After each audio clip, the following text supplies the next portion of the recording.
In this video, I'm going to show you how you can download and install Striker Zone game on your Windows 10 or Windows 11 computer.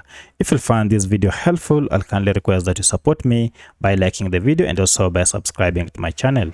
Now to get started, go to your Windows 10 or Windows 11 computer or laptop and then head down here to this icon, and this is a Microsoft Store icon. If you go ahead and click on it, it will take you to Microsoft Store, and from here you'll need to go ahead and create an account. You can do this using your Google account or your Gmail. From there, you can use this search function under gaming to list all the games that are available on your computer. And as you can see, here is the list of my games, or the games that are available on my computer.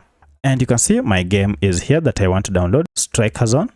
If you can't find it, you can also use the search function on top here and then just enter the name of the game and then press on enter to search for it.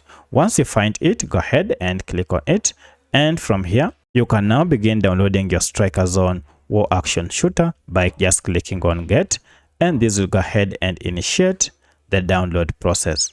So this will go ahead and download the game, and then you'll see an option to open here.